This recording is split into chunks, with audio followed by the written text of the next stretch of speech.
Have we allowed Jesus to reach the other side of ourselves?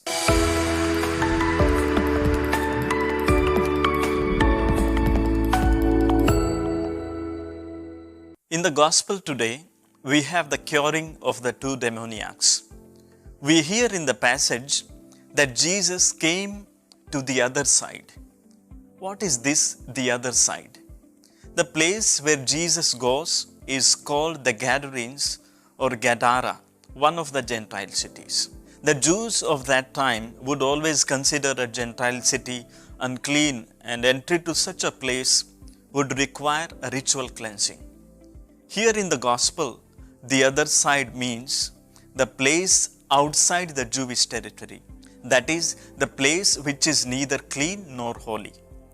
So, that is the other side.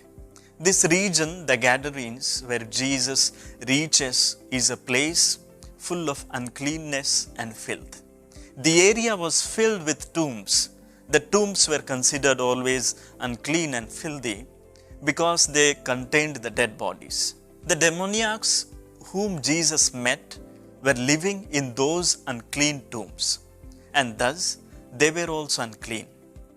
Generally, the demon-possessed people would not be clean and decent in their appearance itself.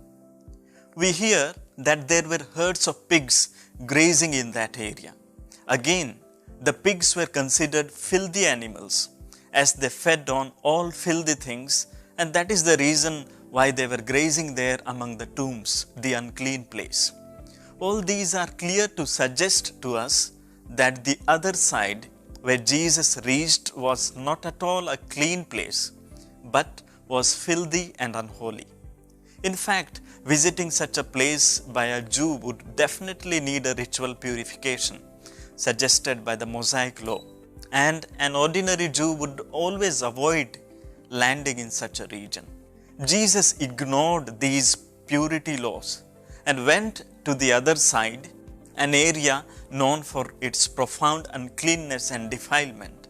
Jesus did this for just one reason: to visit the demon-possessed men in order to set them free from defilement, uncleanness, and evil oppression.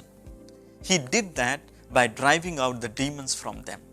Thus, he cleansed and cured them and restored their human dignity. Now they could go and live among the people instead of living among the tombs. But what do we hear at the end of the passage? Behold, all the city came out to meet Jesus, and when they saw him, they begged him to leave their neighborhood.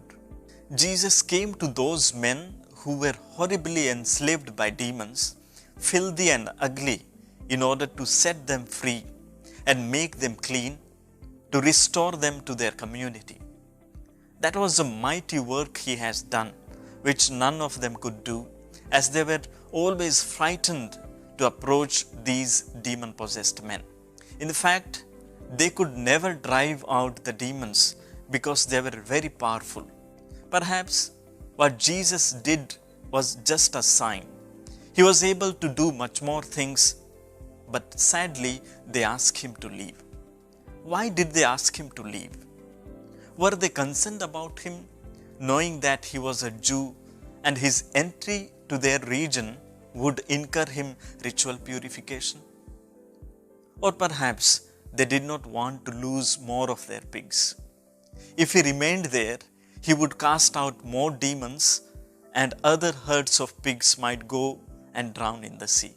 Or maybe they wanted to remain in their old ways. They were quite happy with the way they lived amidst the demon possession, sickness, and uncleanness. These are some of the points for us to reflect. Dear brothers and sisters, there is the other side in all of us as well. Jesus in the Gospel went to the other side, the Gentile region, the unclean and filthy place, so that he can free those in slavery of evil one, cleanse them from filth, and restore them to dignified life. Similarly, the other side in us may be filled with dark side, the evil intentions, the filth of sin, the unclean heart and mind. Have we allowed Jesus to reach the other side of ourselves? Have we allowed Him to cleanse us and set us free? Or are we happy living the way we always used to be, amidst filth and chaos, amidst fear and confusion? Jesus is ever willing to come to the other side, to give us freedom and to give us life of dignity. It is up to us to welcome Him or to ask Him to leave.